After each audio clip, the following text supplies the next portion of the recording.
The biggest financial event of the year, the budget, is over, and to decode it, with me is the Deputy Chairperson of the Planning Commission, Montek Singh Ahluwalia. So welcome to Doordarshan News. First thing first, so what is your thought on the budget? Well, I think it's a very balanced budget. We shouldn't focus on budgets as if they're going to solve all the problems of the country. We are going through a difficult time. Many countries are going through a difficult time. And I think the budget had to tackle the big issues. The big issues right now are the macroeconomic imbalances. We have large fiscal deficit, large current account deficit. And the current account deficit is actually a mirror of the fiscal deficit. Two big takeaways from the budget. Two big points of the budget which you think are the most important points? Well, fiscal discipline is the most important point. The next, I think, is that for the purpose of bringing back confidence, he has clearly indicated that some of the large infrastructure projects which are held up due to one or the other clearance not being available, that these problems will be addressed. He's mentioned the Cabinet Committee on Investment, which was set up in order to get rid of these constraints, that has met, taken some decisions. I think in the next couple of months, we would hope to see many more projects being cleared, and that would be very important. So, but many say there is no point on reforms in the budget. I don't understand what is meant by reforms, because budgets are not meant to be a laundry list of everything you're going to do. And a laundry list is also not reforms. I mean, last year, for example, they were constantly criticizing the government that you're not doing anything on diesel pricing. We've done that. Now, that reform is going to be stretched out over the next 18 months. You don't expect that if you do these things and every month you produce some other thing.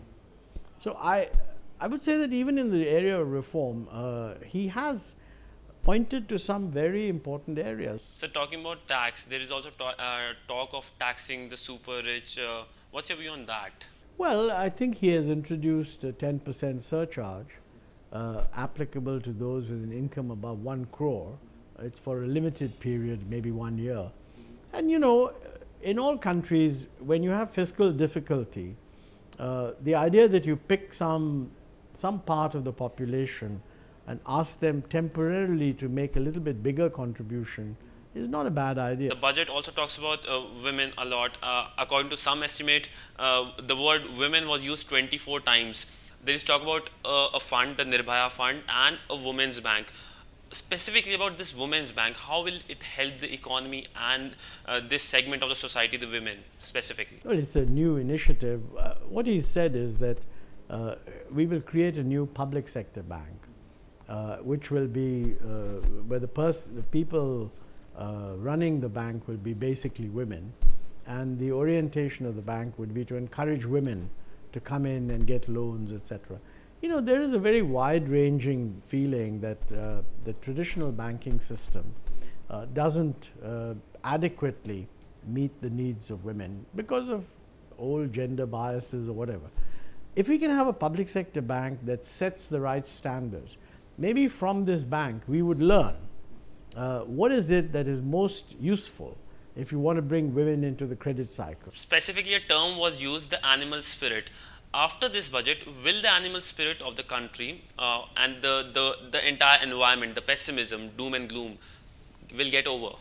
Well, the finance minister, I think, very rightly said that there should be no place for doom and gloom.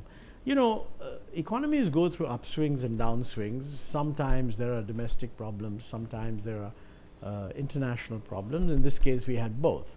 I think it's very important to realize that just as very good times also come to an end, bad times also come to an end. So we are ending a year at 5% growth, which is the lowest we've had in a long time. But I think we need to tell people that there's no reason to believe that India is now back to a 5% growth path.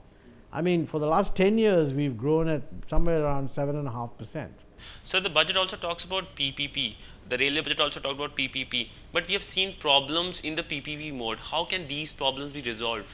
What are the problems? Problems like you saw what happened to the airport line of metro. There were confusion that who has to take care of the whole metro system. That's a good point. Let me say that you have problems with everything. In public sector projects, you have problems.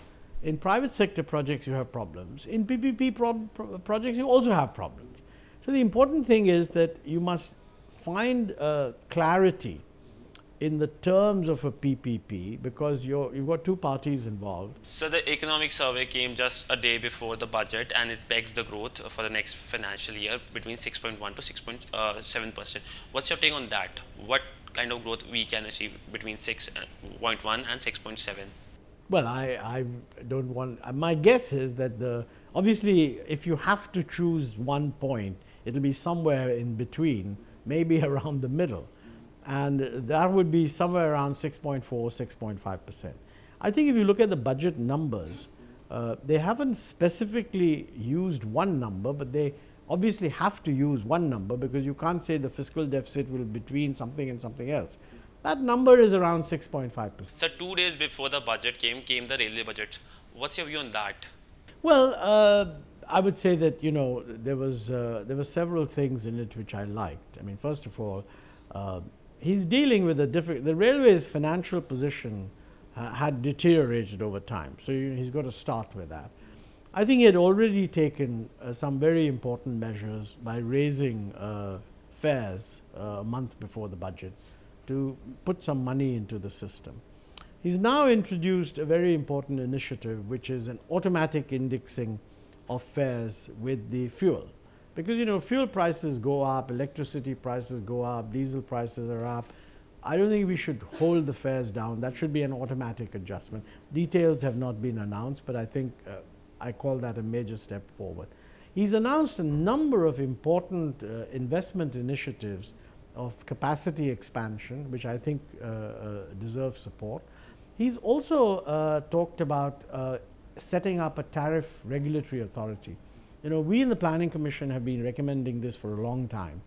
We need an independent body that will tell us what are the costs of different services, so that how much a service is being subsidized and how much is being overcharged is transparently known. So the rail budget also, there was an increase of freight rates by up to 6%, and it was linked to the fuel price. That means twice we can see freight rates being hiked in a year. So will it impact the inflation overall? When you say impact the inflation, I mean, when fuel prices go up, you take into account what that will do to inflation. So this is just part of that. I mean, the real question is, if fuel prices go up, inflation will go up, unless you subsidize the impact. And I don't think we are in a position to subsidize that impact. So that was the Deputy Chairperson of the Planning Commission, Montek Singh Ahluwalia, talking exclusively to Doordarshan News.